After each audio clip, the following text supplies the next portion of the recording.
Happy 2021, everyone. I'm Heidi, your host of the Birth Story podcast, and I can't wait to get to know you a little bit better. Thanks for being here. It is the 2-year anniversary of the Birth Story podcast, and for the next 5 weeks, I am celebrating with a short hiatus. I want to repeat the top 5 episodes of all time, including number 1, my own birth story with my son Jagger Kai and my journey as a mom of a child with cerebral palsy. Then we talk about what is hypnobirthing with Michelle Smith. The 3rd most popular episode was natural induction methods. All the pro tips from me on how to induce labor naturally and avoid the medicalized induction. Then in episode 7, Rachel Coley, the CEO of Can Do Kiddo, a pediatric occupational therapist who was just seen on Good Morning America. She teaches you how to play with your newborn. And in this birth story, she talks about trauma and darkness and how labor can take a left turn. The 5th most popular episode of the Birth Story podcast was episode 8, Meet Sage, my own personal midwife who practiced and is still practicing for over 35 years. And she tells all about her adventures in midwifery over several decades. So please enjoy this small hiatus that I am going on and listening to the top 5 episodes of the Birth Story podcast. Then, when I come back from my little break, we're going to hear from Brittany Bergman of Expecting Wonder, Stacy Bronuck on delivering in her car in rural Montana with very questionable cell phone coverage, Jasmine Katatakarn on fertility, Katie Carrick and how she broke her leg at 35 weeks. And then I talk with Kelly Bryant with Kelly Bryant Wellness, Susie Brantley on choosing IUI and single parenthood. Savannah Stonebrook's going to join us for a redemptive home birth story. And then I have Ariel Taylor from Carried with Love, very popular Instagram, and she's a surrogate. We're really excited to get back to you in just a couple of weeks with all of these new, fresh episodes for 2021. And in the interim, let's get ready for some repeats. As always, you can find me on Instagram and on Facebook at Birth Story Podcast. I am one of the few who responds to DMs, so feel free to DM me and tag me. And I'm happy that you're here, and I am so proud to be part of your pregnancy journey. Let's do this.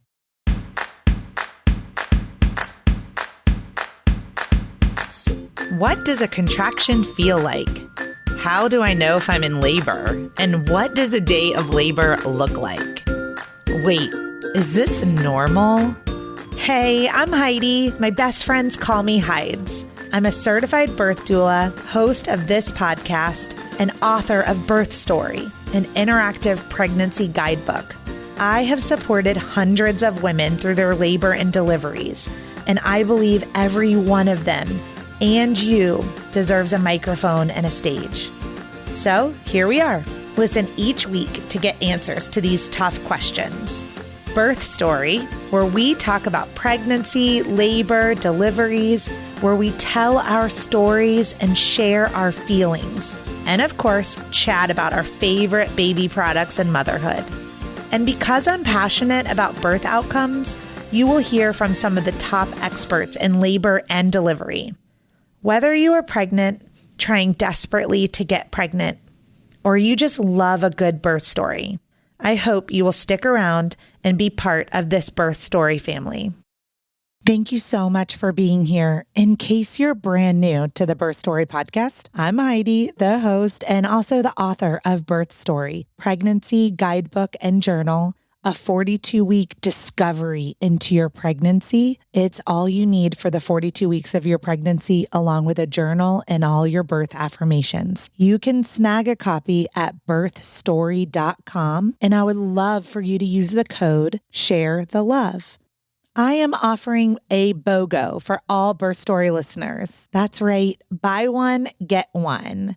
Just use the code SHARETHELOVE. I'll ship you 2 copies, one for you and one for a friend to give away, as well as a special gift. So I hope you'll head over to birthstory.com today, snag your 2 copies with buy one, get one free. And again, the code is SHARETHELOVE. All right, thanks for being here, and I hope you enjoy this amazing episode. Episode 8. Today, I had the distinct privilege of interviewing Sage Brooke, Charlotte's most experienced, wisest, and oldest midwife. Sage practiced midwifery for 34 years before retiring. In this episode, she shares her professional life story with all of us. So welcome, Sage. Thank you. Thank you for being here. I'm excited. Yeah.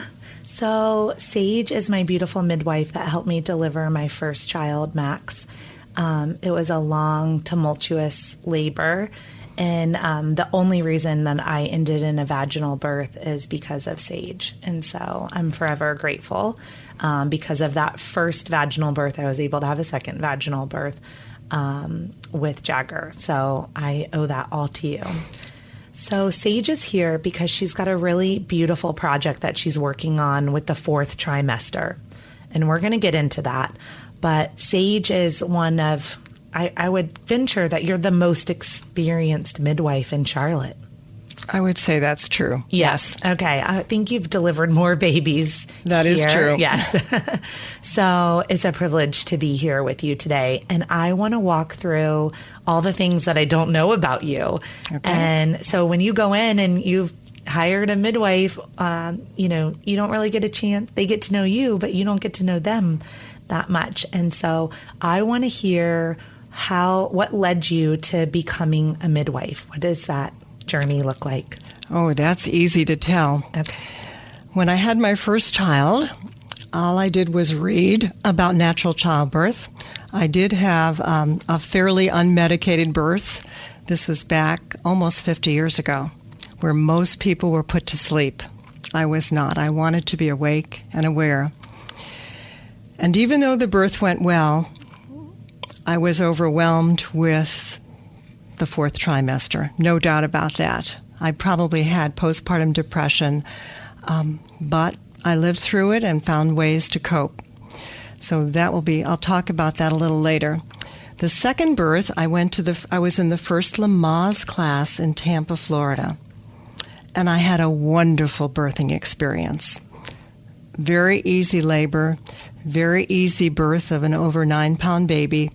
And I couldn't imagine why women wouldn't choose to have a baby this way. I felt wonderful afterwards. Postpartum was much easier, although handling 2 children wasn't not a breeze. And then when I had my third child, unexpectedly had a third child, I also had a totally unmedicated birth and pretty easy experience. So I wanted to help women have what I considered a natural childbirth. At the time, most women were getting twilight sleep, or they were getting spinal anesthesia just for the pushing stage, which epidurals were not available at that time. Yeah. So with 3 small children, obviously I wasn't going to be able to go back to school. I was not a nurse. I already had a degree. I had been a school teacher. I knew I was never going to teach in a classroom again. It was overwhelming. It really wasn't my cup of tea. But I loved the teaching part. I didn't like the classroom management. Okay. I thought, well, I could teach childbirth education. But at the time, in order to be a Lamaze instructor, which was the only childbirth education at that time in the 70s, you had to be either a nurse or a physical therapist. And so I thought, I thought I would go back to school, but it still took a little while. And I decided that nursing, I was more prone to nursing than to physical therapy. I started taking 1 class at a time toward a degree in nursing. With 3 children? With 3 children, yes. How I didn't old were start you? right away. I was, by that time, I was in my mid-30s. Wow. But fortunately, I had a husband who was a school teacher, so by the time the kids were in preschool, he could be responsible for picking kids up or taking them in the morning. Yeah. And I started and got an associate's degree in nursing, and then I discovered that I was going to probably need more than that because I read about nurse midwives, and I thought immediately, that's really what I want to do. I want to be able to attend births as well as teach. Yeah. So that was the process. I love this. You actually give me a lot of hope because I'm 40 years old and I've been a doula for 14 years. But I mean, I have dreams of delivering a baby myself someday. Going back to school was the best thing that I could have done, for my life. I love, and for everyone listening right now, I mean, just the perseverance of a young mom with 3 children. You had a million reasons to not do it, and you did it anyway. And it's been an incredible life. So you, complete your degree? Where did you go to school? Well, I went to Hillsborough Community College in Tampa for nursing. Then I started Queens College working toward a bachelor's in nursing, and then I discovered there were some universities that would take me with a Bachelor of Arts and a nursing, Associates of Nursing. Okay.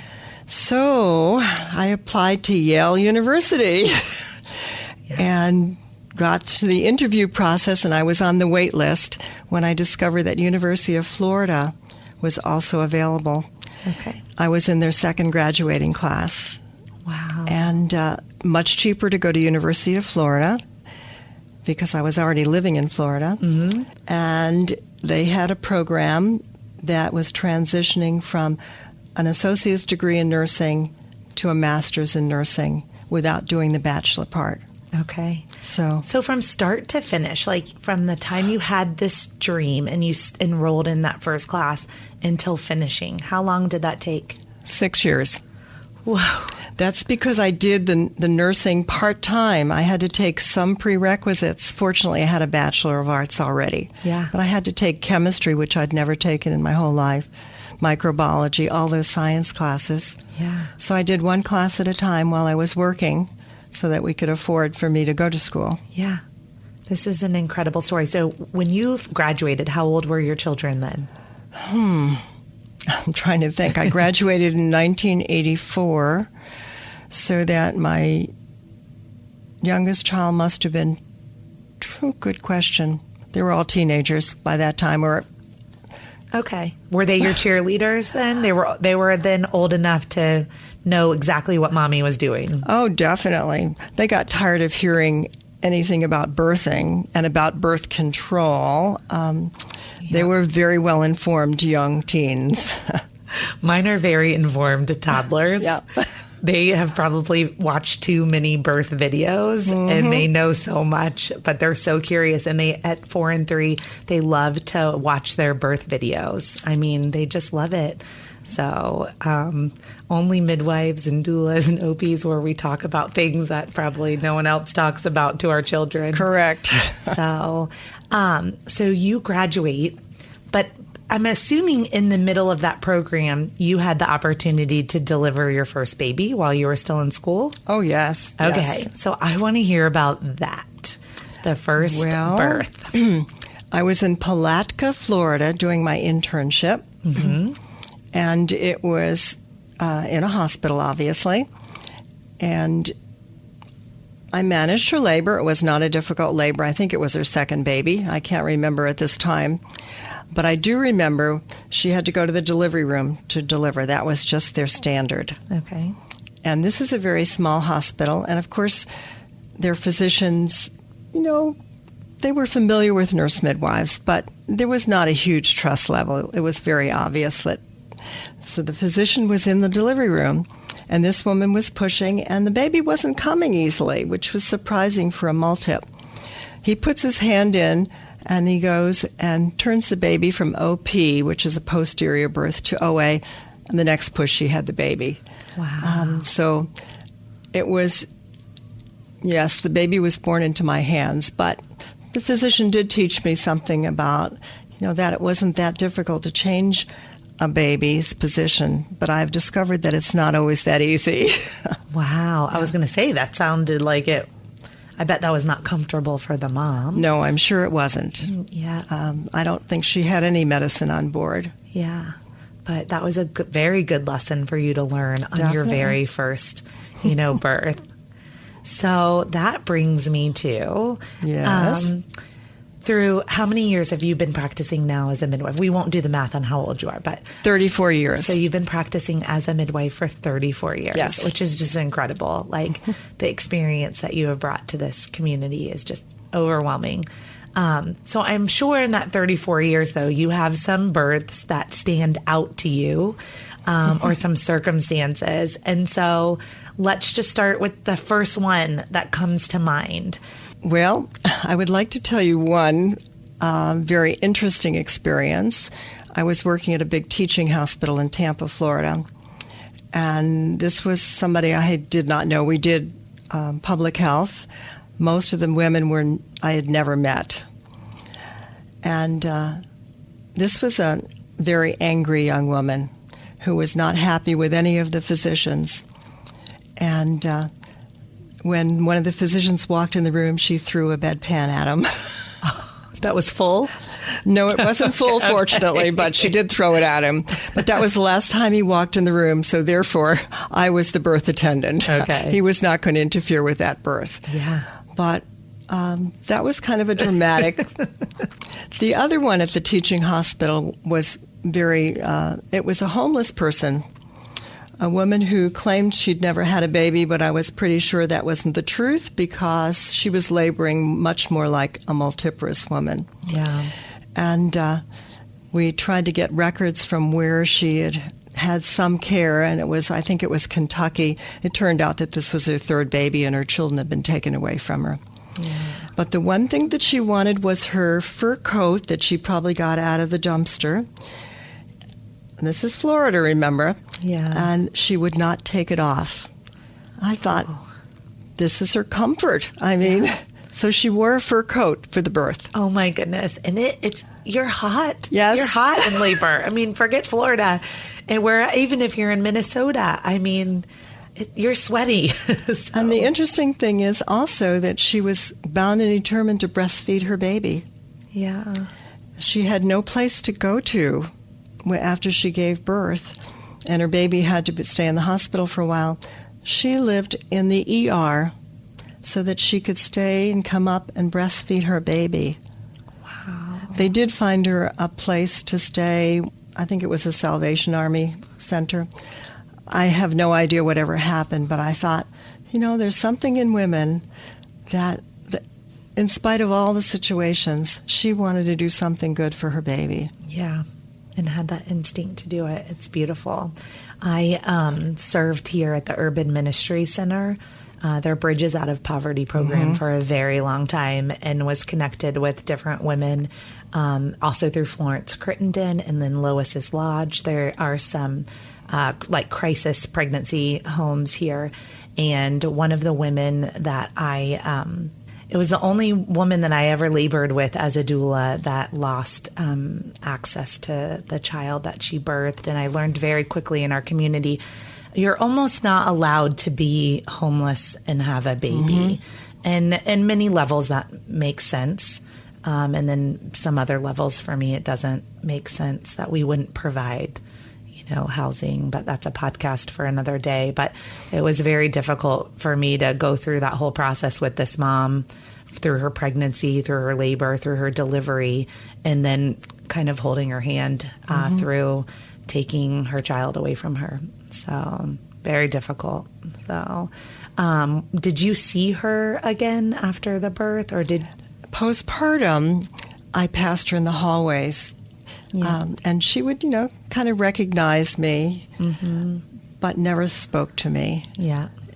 It was an interesting experience. Yeah. I mean, I have some very nice birth experiences with women who are super strong and do incredible things. Yeah. One woman laughed through her labor. I have never had anybody laugh through labor. Tell me about this. And she said it was better than crying. Okay. So it was a choice. It was her choice, yes. Okay. Yes. And I think there is a program for childbirth education called Laughing Labor. Okay. I'm going to have to Google that one for the show notes. So I have not yet had anyone laugh through their labor. But so when the contraction hit, she would intentionally laugh? Yes. When she pushed, she laughed. Oh, wow. It was... Yeah. An interesting experience, yes. I bet it was. Most people cry, and most people, have very colorful language, which I appreciate. But no matter what a woman does, it's the right thing. Yeah. So tell me this, outside of a hospital bed, where else have you caught babies? Oh. Well, I started working in a hospital, but it was birthing rooms right outside the labor and delivery suite. I worked with migrant women. Okay. And so that was more like a birth center, but yet you were right around the corner from labor and delivery. Then I worked at a birth center for a year. Okay. And that was an interesting experience. Really strong ladies. It was a good experience, but they couldn't make it financially, so that birth center has closed. Then I worked for a big teaching hospital with a residency program. It had its challenges, but I worked there for 8 years. Then I went to Guatemala for a language immersion for Spanish, and a baby was born in my bed. Wow. In my home in Guatemala with my family, who nobody spoke any English. The woman didn't speak any English, and my Spanish was limited. But within about 2 hours, she had a baby, first baby. She probably labored in her home for quite a while. She did not want to go to the hospital. Okay. I visited the hospital. I understood why. Everybody labors in the same room in the hospital. Oh, wow. Yeah. And in some ways, I could see that could be interesting to have other people, but most of us just want to be quiet and dark and alone when we labor. So that could be challenging. And if you labored at night, it was a medical student that attended your birth. Yeah. Not a physician. Yep. Interesting. So I've probably had about 20 interviews, and you are the fourth person to mention Guatemala. and I feel like Guatemala might be calling me. So they have Guatemalans generally use midwives and generally do home birth. Yeah, excellent. The midwives don't have a lot of training, but they have a lot of passion for what they're doing. Yeah. Mm-hmm. This woman that I just interviewed, Tori Jones, she's the CEO of a company called eShell Triangle. She makes these beautiful purses from the Guatemalan co-ops. And she was saying that right now she's gone down to help nurse some of the babies in the nursery through the years. But right now they've got a really high cesarean section rate. So they had as high section rate 20 years ago. Yeah. They did. Because what would happen is if they went to the hospital at 5 o'clock at night, if they hadn't delivered, most of the time they had a C-section. So that the provider could go home? That's correct. Yeah. So in the evenings, if you came in afterwards and you had a medical student, you probably had a precipitous delivery in the middle of the night. Wow. But I have had 2 other experiences I need to tell you about. Yes, okay. Well, I was going to ask so how long were you in Guatemala for? A month. 1 month. Just a month. And how many babies about did you help to deliver? I didn't go there to do deliveries. Oh, you didn't? This just happened. The only reason this woman came is she heard via the grapevine that I was an American midwife. Okay. And knocked on the door at 3 o'clock in the morning. Oh, beautiful, though. And her family knew the woman in my family. Okay. So. All right. But I did get to see some births when I was in Guatemala in the hospital. Okay. Yeah. Well, I do have a question about that then. Yes. I have not had an opportunity yet to step out. All my mission trips that I've gone on, I have not had an opportunity to see anyone else in another country labor. And I was very curious. I would assume that natural birth looks the same no matter where you're at in the world, but I wanted to hear from you. Does a birthing woman sound and look similar no matter where you're at? I would say yes, that's true. Mm-hmm. Mm-hmm. And they weren't medicated as far as epidurals or spinals, but they did get some IV medication. They used a lot of Pitocin in Guatemala. Huh, interesting. to get the babies to be born at the right time. Okay, that makes sense. But I also I was in Puerto Rico doing a Spanish week, only a week long, and I did see a baby born there. And the most interesting thing there was that there were 2 birthing rooms right next to each other with just sort of a cardboard divider between. So 2 people could be delivering at the same time. And Puerto Ricans tend to be quite noisy. I knew that from my experience in Tampa. Cubans also. Yeah. But they didn't have the kind of anesthesia that we have available here. Yeah. But that was quite a while ago as well. Yeah. And then, here, I should probably mention this right now because the particular hospital that you served didn't have this. But I was recently at a delivery at a major hospital here in our community. And one of the things that really surprised me is they bring all laboring moms into this partitioned room now. Where it's a small bed with a curtain of partition, and there's about 7 of them in a row, and to do their triaging. And when you hire a doula, maybe you go to the hospital a little later in your delivery, in your labor, than if you don't have a doula. So it was, we came very late, and maybe 8 to 9 centimeters dilated. And of course, I don't check cervixes, but just going on symptoms, But that was very difficult for me, that here we are in the United States, in a big city, and women are paying big bucks.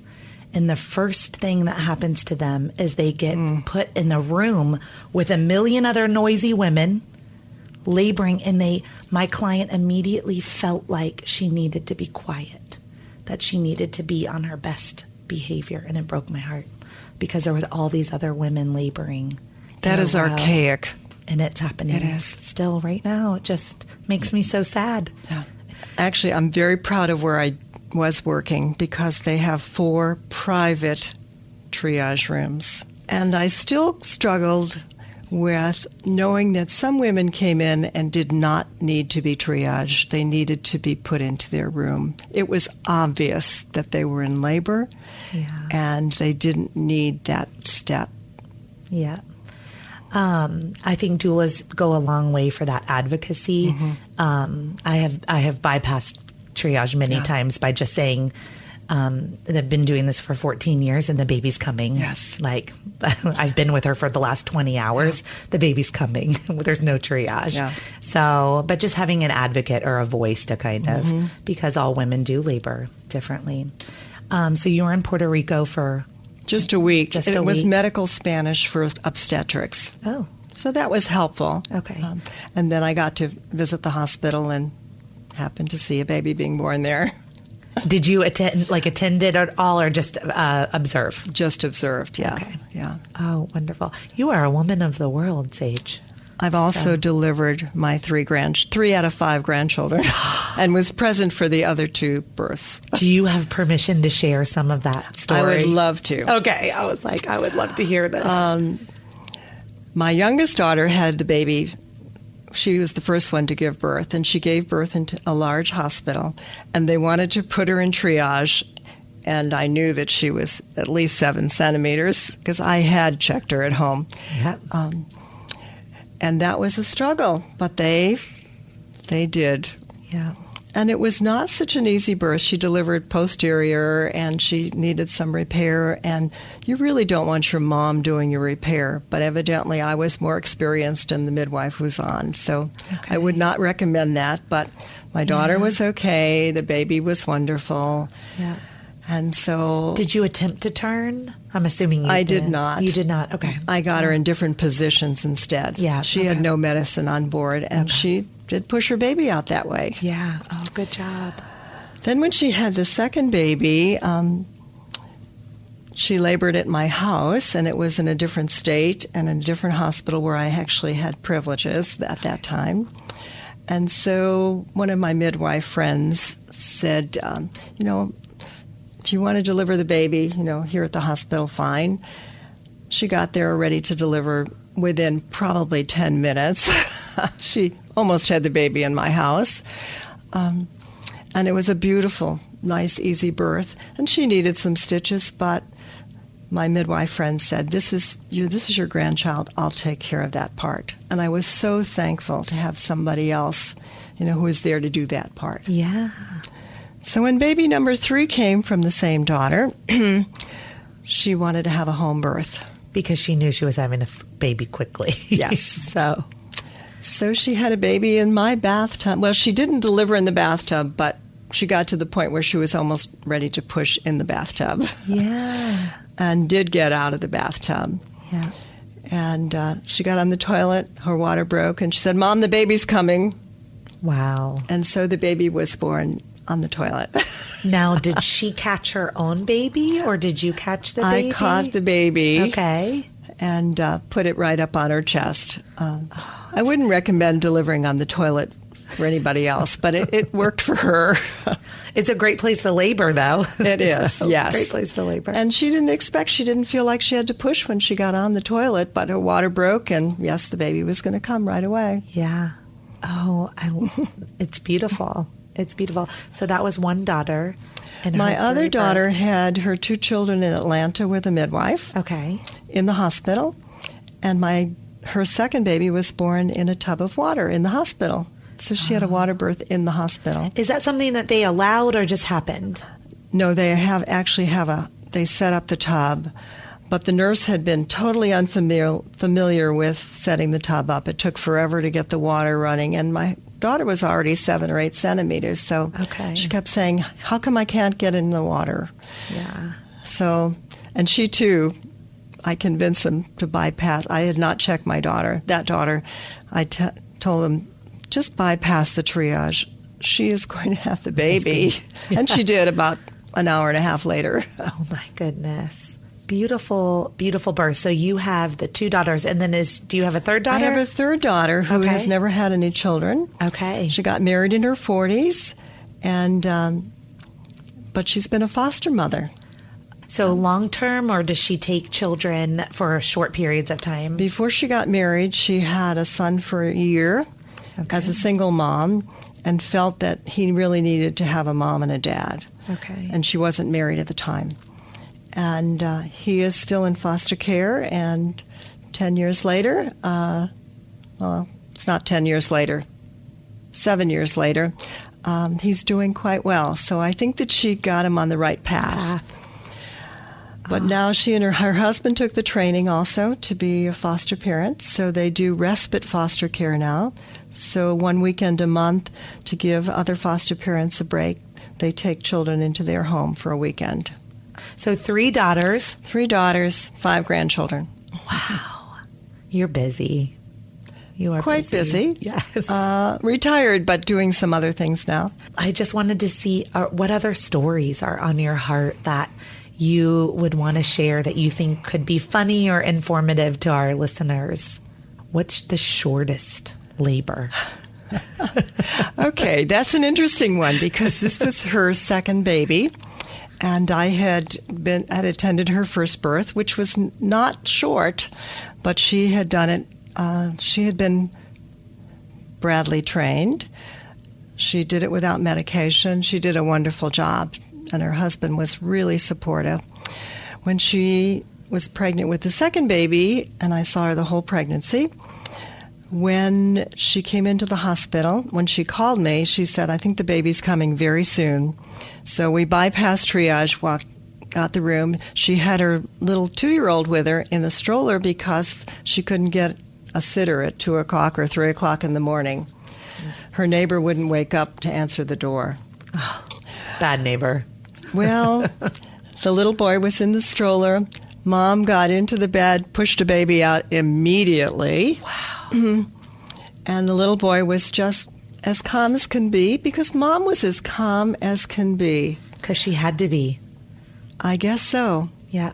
It was a beautiful, from the time she walked in, she walked to the room. Her son was situated in a stroller, and she pushed a baby out. So just a few minutes. It was incredible. Wow.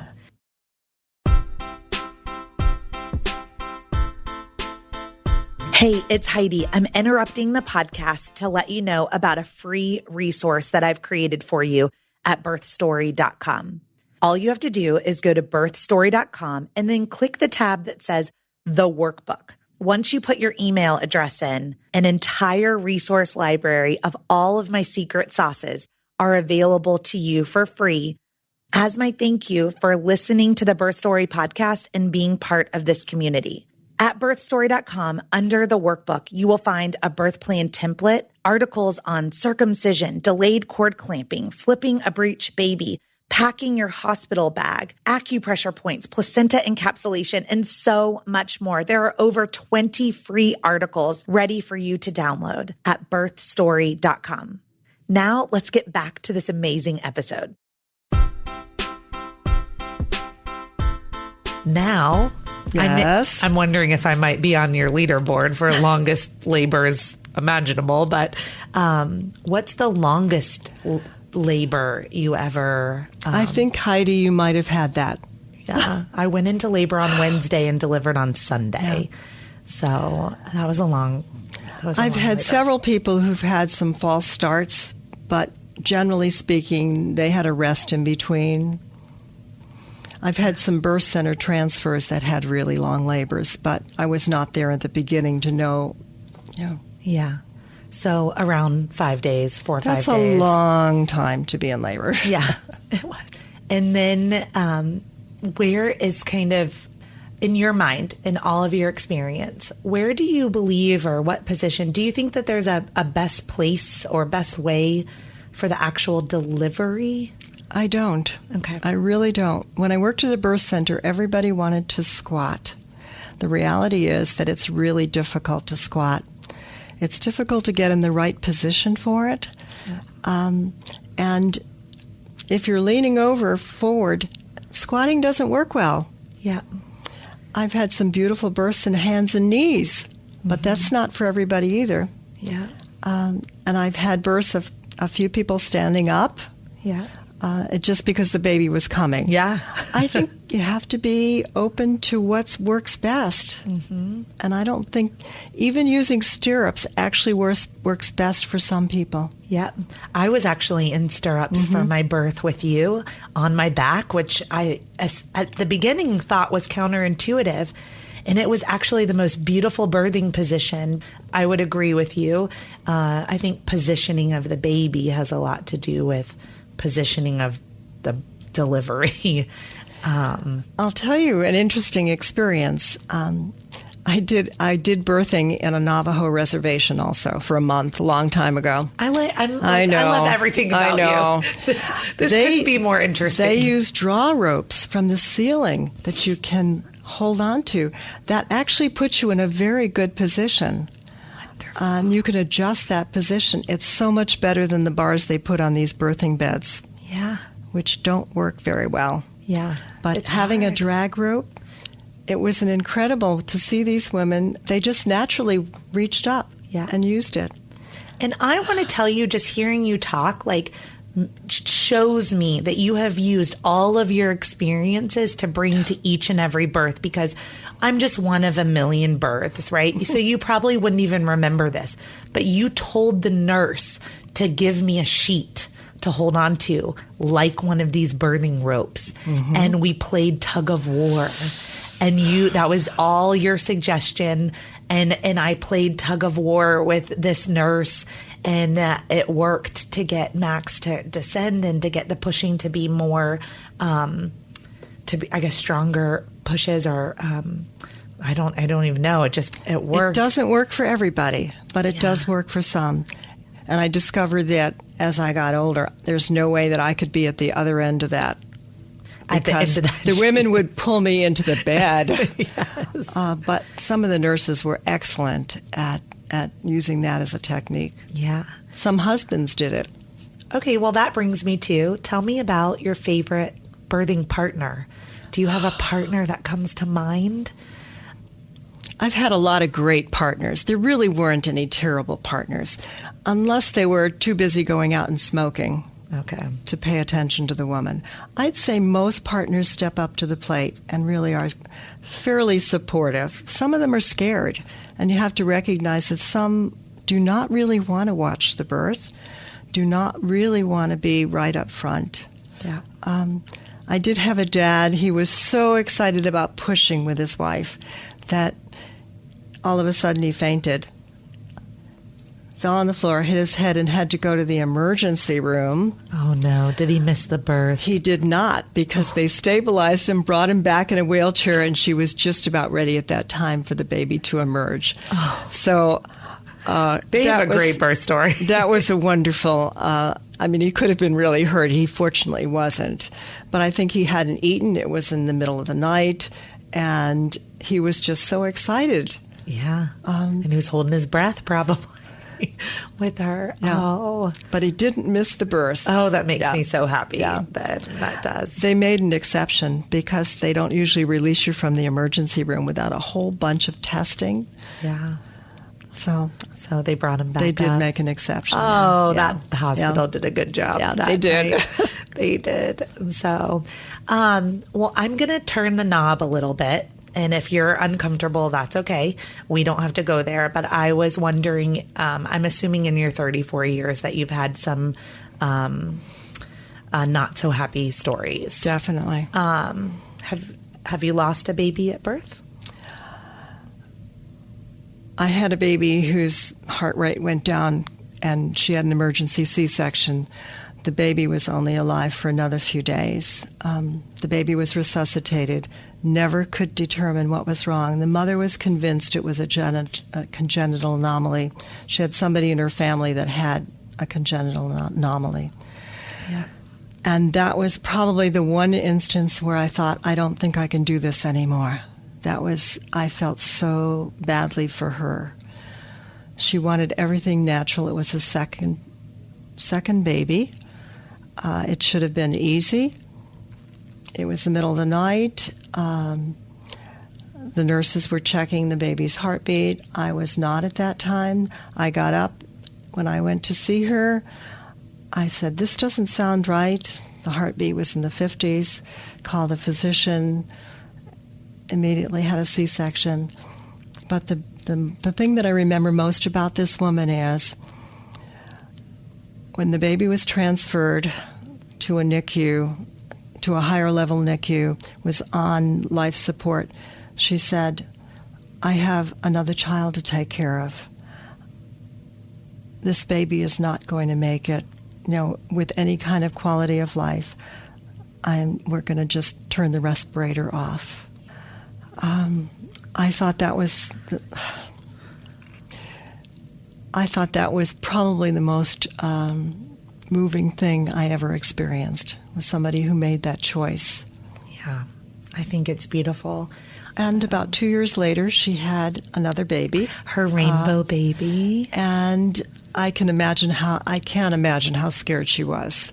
Yeah, I mean, she had a planned C-section. I think it was the right thing for her to choose. Yeah. And she has a beautiful little girl who's probably about 15 now. Wow. That was quite a while ago. Now, were you able to be at the second birth? I was her midwife during the third birth, I guess.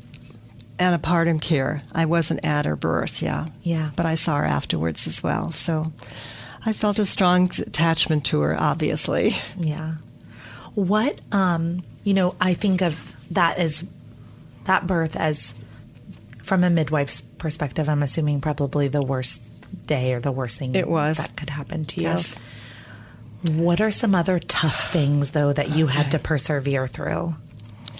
I'll tell you about another woman who had a known fetal anomaly that was not considered consistent with life of any sort.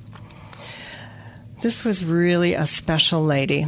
She had gone through some counseling during the pregnancy, sort of had come to terms with this baby wasn't going to make it, but she was going to keep that little bit of hope that maybe they were wrong. Yeah. And so when she came in labor, she had a very distinct birth plan. There was to be no resuscitation unless the baby obviously came out and was crying and appeared to be fine. If that happened. She wanted to hear the baby's heartbeat until the baby didn't have a heartbeat. Okay. Because the likelihood was the baby was going to die during labor. Okay. And I had never labored somebody who knew ahead of time that her baby was probably going to die. And to hear that baby's heartbeat be pretty low, the nurses wanted to do all these interventions. And I said, look at her birth plan. In her birth plan, she doesn't want any interventions. Yeah. And she didn't want any medication. Yeah. She wanted to hold that baby for as long as she could. Yeah. And the baby died during labor. She gave birth shortly thereafter. This was an incredibly strong woman. She had an incredibly supportive husband. And she held her baby, I bet, for about 24 hours. Wow. And she since has had another baby that did well. Yeah. But those were really difficult. And it was difficult for the staff. But it was so helpful to know that she had this plan. And this is the way she wanted her birth to happen. Yeah. And I think, too, just being the midwife and the nursing staff and really serving the mom, what she wanted, not what anybody else wanted to happen, is really beautiful to honor it. Okay, I've cried like 5 times already. Yes. So I knew this was going to be hard when you're talking to a healthcare provider who's in the business of bringing life into this world. But it is just a reality over 34 years that sometimes you're on the other side. And it's interesting when I talk to my friends that are ER doctors, it's the other way. They're usually experiencing death. And then every now and then a mom comes in labor about to deliver a baby and they get to see life on the other side. Yeah. But as a midwife, it's not supposed to be, true. That way.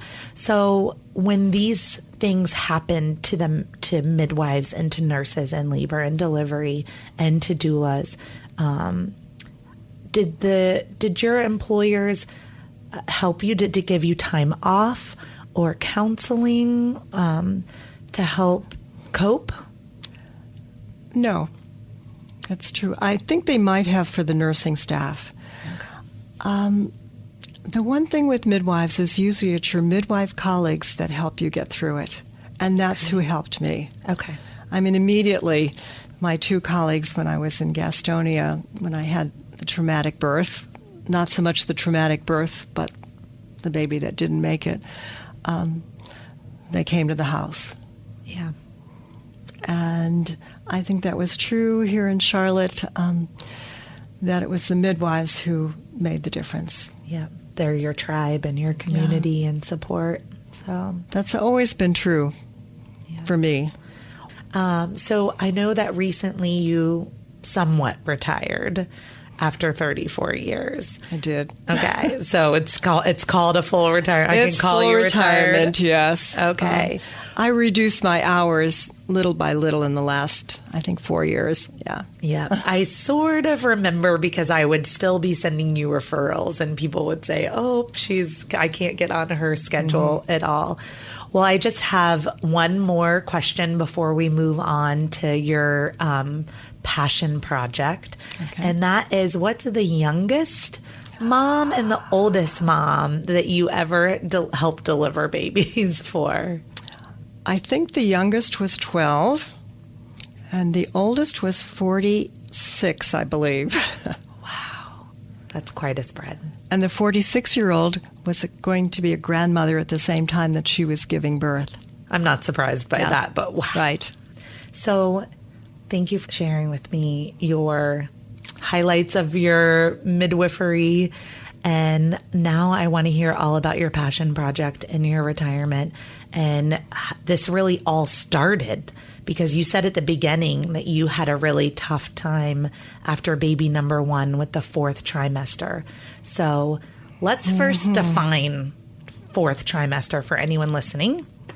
Well, there's a fourth trimester. What happens after you have delivered the placenta and you go home from the hospital? It doesn't end. There are still things to resolve with the birth. I mean, you physically have to get healthier. You are now a mom, and you have to learn how to be a mom, how to feed your baby, how to take care of yourself, the change in the relationship. So to me, a fourth trimester is probably a minimum of 3 months, if not the first year. Okay. Because it's a transition. Most people, well, many people have healthy, normal pregnancies. Most people have healthy, normal births and healthy, normal babies. But when you bring a baby home, that's a whole different ballgame. There's not a baby that just eats and sleeps. There's not a baby that has no difficulty nursing. Yes, some of them go to the breast easily. Some of them do not. Some mothers have to wait 3 to 5 days before milk comes in. Some of them don't produce as much as they think they should be. Bottle-fed babies, some moms have to deal with sterilizing bottles, being able to pay for the formula, knowing that their baby may be switched to 3 different formulas because it's not working, allergies.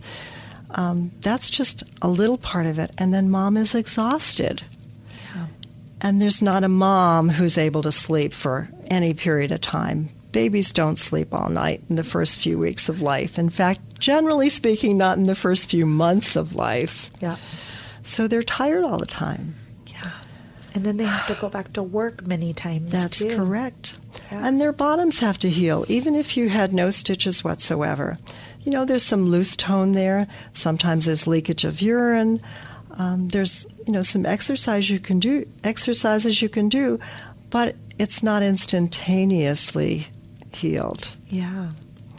And C-section moms, some of them have infections. Their wounds don't heal well. In 6 weeks, everything is not back to normal. Yeah. So let me ask you, in your expert opinion, for anyone that might be listening that works for a big company or that's in human resources or has the ability to create change over time, when should moms return to work?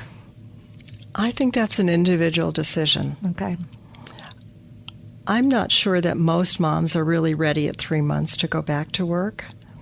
I certainly don't think most of them are ready to go back to work in 6 weeks, which is pretty standard where they're in the United States. Yes, but not in other countries. Yes. I've had teenagers go back to school in 2 weeks, and it's very appropriate if they feel well and they've got somebody to take care of the baby. Yeah. It's a lot of things to think about, I was not ready yet. I didn't go back for 7 months. I probably could have gone back a little bit sooner than that, but I was not ready right away. 6 weeks with Max and 7 months with Jagger. And so, and I like that you said that because every birth and every mom is probably different, but I do lean towards that. I think 6 weeks is a little too early as a general rule for our country. When you think about a woman who's not sleeping all night most of the time at 6 weeks, how productive can she be at work? And then she has to pay for childcare. And if she's nursing, the challenge is being able to pump, save your milk. I don't know how women do it at 6 weeks and do all that. Well, I think one of the ways they may do it in the future is with someone that is focused on the fourth trimester and helping him to navigate all of these things. So talk to me about what you're doing and a little bit about what your vision or your dream is for this next stage for you. Well, the first thing I thought of was women getting together and sharing their stories and being able to support each other. Yep. I think I was unrealistic because new moms don't have a lot of time to do something like that.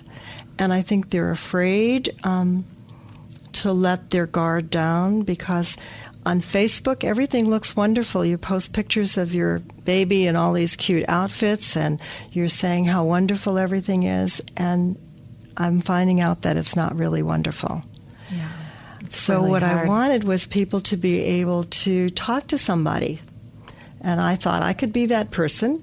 It wouldn't be any cost. I would just put my brochure in the hospital and let the midwives know, let some of the physicians know. I mean, actually, one of the large physician groups here in town was very open to letting me bring brochures and all that. Yeah. But I realized that it takes more than a brochure to get people to call or to let them know that I'd be available to talk with them. Yeah.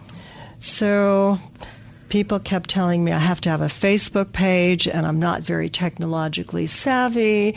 So I did get a Facebook page for New Moms Support Group. Yeah. And I've done my best to post a few things here and there and to share some things that worked for me.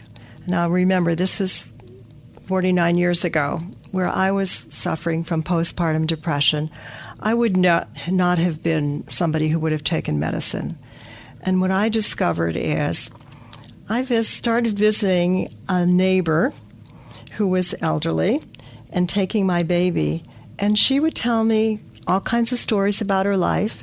I'd spend about an hour with her, that's all. She loved seeing the baby, but it was something for me to get out of my house, out of myself, and do something for somebody else. Yeah. So I would bake banana bread once a week, and I'd take her something, or bake cookies and take her something, and take the baby. Yeah. And that was my way out of that kind of depressing situation. Yeah. But I wished I had known how to ask my husband for help. You know, he was off to work, and I didn't know how to ask for help. Then I needed some time alone without a baby. Yeah. I think that so many moms struggle with that exact question. How, not just only how to ask their partner for help, but how to ask for help in general. Yes. And I had some really good friends who were moms that knew to come over and not to hold my baby, but to just do my dishes and my laundry and vacuum my floor and then quietly leave or, help me rest. And, but a lot of friends don't know that, and they still just come over and chat. And so learning how to say out loud, I'm not perfect, I'm hurting, I'm tired, I'm struggling, I need you, whoever that you might be. So for those people that are listening right now, and you better watch out because your phone might. So you're saying this is free. It is free. And yes. You're saying I would never charge somebody for that kind of a service. So you're saying, so Sage right now, hello everyone, is saying that this is free and that you're welcome to call her and that she wants to help you navigate the fourth trimester as the most experienced midwife in Charlotte for the last 34 years. She's free to you. So tell everyone how to get a hold of you. I would prefer somebody using my email probably. Okay. And it's called sage-femme, which is the French word for midwife. SAGEFEMME 65 at bellsouth.net. That is so interesting to me because your name is Sage. I changed my name. Oh, what? I wasn't born with this name. I legally changed it when I moved to North Carolina in 1993. As a midwife? Yes. Okay, we're going to push pause on all of this, and you have got to tell me this story then, because I thought, oh, what a great coincidence. Right. But it's not. So this is amazing. I'll tell you two things. Okay. Originally, my BA is in French and education. And, of course, the French word for midwife is sage-femme. And I hated my birth name. My birth name is Ethel. It's no longer on my birth certificate because I had that changed. And I was in a women's group in Florida, and they said, if you don't like your name, why don't you change it? And I knew a little girl named Sage in my daughter's Montessori class, and I thought, that would be a neat name. Yeah. So I did. I moved to North Carolina where nobody knew me by so Ethel. You could start as a new name. Now, you were already I was 1994, you were already married. You had yes. children. I mean, Yes. this was... Yes. Oh, my goodness. And just for the record, I actually love the name Ethel, too. So I never liked it. Ethel and Hazel and Olive. And, you know, I tend to lean towards some... I just never had girls to name. So, Sage, your profession is in your name, and I love it. Thank you. I love it. I actually love my name now. And because it's unique, other than a few babies have been born and named after me, people remember when your name is Sage, you don't have to say your last name. Yeah, you don't. And when I tell people, oh, I had Sage, or, you know, everyone in the city knows exactly who you are. Right. So that's had a baby. Well, not everyone. I was like, every woman that's had a baby, even if they didn't deliver with you, they still have heard about you and the, you know, beautiful gift that you give. I just wanted to say thank you for being an amazing midwife for my tremendously long. So everyone knows I delivered a 10-pound, 6-ounce humongous child, and I went into labor at 42 weeks and then delivered basically at 43 weeks. He had no vernix and he was so big, but I had a vaginal birth because of Sage. And I don't know if you remember this, but it was Sage was long done with her shift. It was like 7:00 at night. You were done, and Max didn't come until 10:30, and so Sage stayed. I think I was already pushing, and then I just kept pushing, so you kept staying. But then I just remember this moment after the birth where I looked up, and there's Sage rocking my baby in the rocking chair, doing her notes of some kind, while my husband and I were taking a rest and sleeping, and it was well into the night now. And that just speaks a million. This is who you are.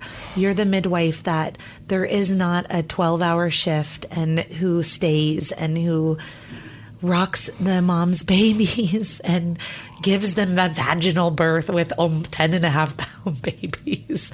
And you did it. Oh, you were the one who pushed the baby out. I don't know how. You were the strong-minded person who didn't really want to be induced. You know, well, at the end, I wanted all of it, whatever would make him come, you know? Yeah. But I had a great delivery with you, and I have this moment where I just remember you rocking my baby, and it will be forever in my heart. So thank you. Well, you're welcome. So last thing for you to tell our audience is, as a midwife, what's the number one thing that you would recommend for women during their pregnancy?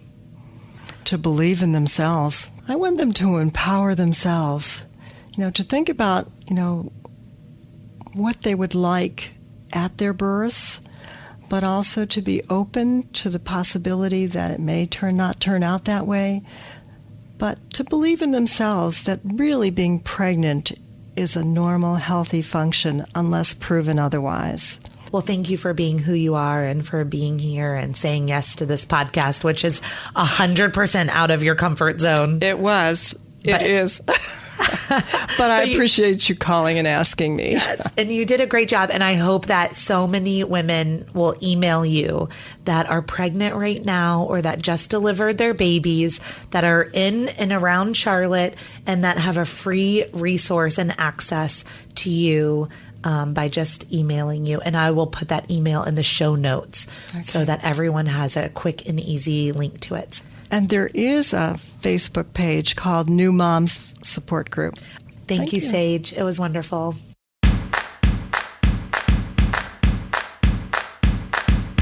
Thank you for listening to Birth Story.